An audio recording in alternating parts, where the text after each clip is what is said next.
Hello, everybody. This is Chaos Magic 101. This is part 2 of Sigil Magic. We're going to talk about how to make sigils in this one. So, why do you want to make your own sigils? There are plenty of sigils out there. You can use pretty much any sigil you can pick off the internet. So, why make your own sigils? The simplest answer to that question is because everybody has their own internal way of abstracting and interpreting abstract concepts. So you kind of want to have something that is more in line with how you mentally perceive things, so that the charging, firing, and use of a sigil is more natural to you personally. That's why in Chaos Magic it's generally preferred that you make your own sigils, and why sigil magic is very popular even outside of Chaos Magic. And with that being said, we're going to go right into how to make sigils. We're going to go over 5 techniques total. The first one is the letter deletion process. This is one of the most popular ones to do. What I like to do is underline each letter as I go along. But basically, you want to write out an entire statement that represents your desire very clearly. The one in this example, I want a new job in 6 months. I underline like all the letters. If I come across a duplicate letter, like the word that's the same letter as in the word want, the and want. So, because this is a duplicate letter, I cross it out. And I do that for the entire sentence. Cross out any N, any I, because of where they are initially. And then you're left with a jumble of letters. With that jumble of letters, you want to construct a sigil. You can be creative with how you do this. Some letters look very similar, so you can have one stroke be the same letter as another letter, or put letters within letters, or any number of different things. You want to draw the sigil when you come up with something you like. Most people will try to simplify it. I try to draw it in one line, and I keep drawing it in one line until it's really unrecognizable. That example right there is just, I think, my 5th attempt at redrawing it in one line. But a lot of people like simplifying it further. Some people like making it more complicated so it feels more personal. Just do whatever feels right to you. You can even use it the way it is. The next method is the symbolism process. For this, you want to kind of think about cultural and cross-cultural and personal meanings of symbols. So, for this example, the $, that's a very cultural meaning. That's a very North American way of representing money. If you're more familiar with British monetary system, you might prefer pound, or if you're more familiar with Japanese, yen, whatever you're more comfortable working with. Some things are cross-cultural. The star is cross-culturally a method of navigation. It's pretty much a navigatory method in the term of constellations. Sailors, both in Greek and Polynesian cultures, use stars to navigate their way around the oceans. So the star, in addition to being like a symbol of personhood, also can mean kind of helping you navigate complicated, like, workspace system in this context. But with all that in mind, what you want to do here is basically very similar to the letter message. Just find a way to put all that symbolism in there. You can be as basic as this or a lot more creative if you like. Also think about colors whenever you do sigils. I chose to color this one green because of sayings like money is green, or kind of like that association, at least in America, with green and the dollar bill. So that is something to think about as you're making sigils as well. This is a method I'm not entirely comfortable doing a lot. I normally don't do this, but I'm going to talk about it because it's a very popular method and a lot of people like it because of the numerological and astrological associations. Basically what you want to do is you want to have a square, consider the numerology of whatever spirit or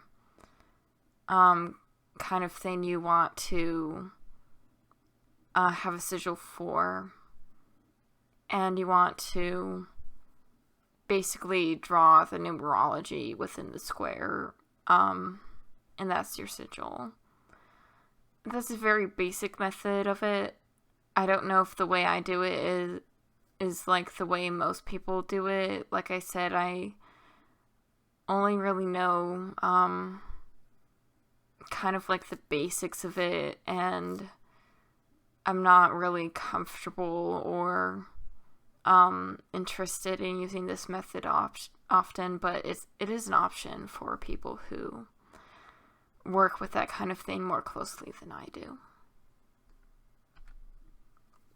Automatic drawing is also an option. If you're an artist, this can be extremely useful because you can just trance draw, and subconsciously you'll have things pour onto your paper canvas, and that in itself can be a sigil. It's a very intricate, complicated sigil. You can even go as far as having so many sigils in the artwork. But that is also an option out there for those of you who aren't as systematic, for those of you who like to do art or trance work. It's something to think about. People also channel sigils. So this is more popular in things like demolatry, where you'll have entities who don't really have sigils, and you want to have like a personal sigil or something. So I'm going to kind of run down the basics of this, not verbatim on the screen. If you want to read on the screen, you just feel free to pause the video so my voice isn't distracting. You're free to do that in any of my videos, but especially for something like this. So you're going to need a source of light. Most people like candles, but any source of light that is not distracting is fine. And it has to be kind of like shifting enough so you can trance to it, if that makes sense. You need something to draw with, writing tool and something to write on. You're going to need something to chant. It can be abstract or specific as you like. You're going to need to prepare yourself to trance, and you're going to need to have clear intentions before you even start this thing. So be sure you have all that ready. How to channel a sigil. This is very basic instructions. Firstly, make sure you're working in a clean space. If you have to work someplace that's a little more cluttered, just have it clean enough so you're not going to be disturbed working in the space, or you're not going to have any accidents. So have it clean enough you can work safely. Once you're ready, turn off the lights except your chosen life source, and prepare everything in that kind of space, kind of to get you set up for that. And if you do any banishing stuff, get that out of the way right before you sit down to trance. When you start trancing, just start reciting your mantra. Most people like to do things like vibrating, singing, doing postures, performing things while they do mantras. Some people just do it in their head silently. Whatever is more effective for you. When you're almost trancing or meditating pretty much, say out loud or strongly, sigil of place, entity, intention, whatever you're doing this for, come to me. So, the sigil will kind of be a vision, or you might have like the urge drawn right away. If you see the sigil, like actually like see it in your mind, draw it as soon as possible. It's best to draw it while in trance. If not, just draw it as soon as you can. So as soon as you get out of trance, as soon as the light makes it more advantageous for you to do so if you run out of light at this point. Once all that's completed, you can kind of make things more comfortable. Be sure to thank any entities you worked with. Remember, entities are a relationship. So the very least you could do is thank them and promise them you'll get them something the next time you work with them as thanks for the sigil. Or you can offer it now if you've thought of that already. And then just close things, kind of bring yourself back into this physical reality. And I'm going to show you an example of that.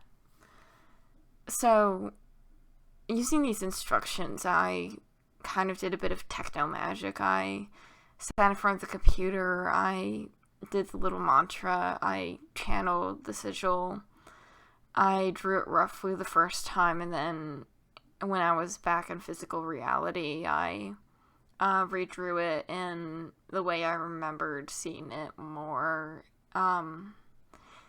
So some people, it's a little hard to draw it quite the way they first see it at first, so don't be afraid to kind of rework sigils.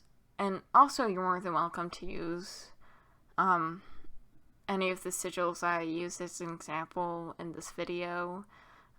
And yeah, that's pretty much all there is to talk about in this installment.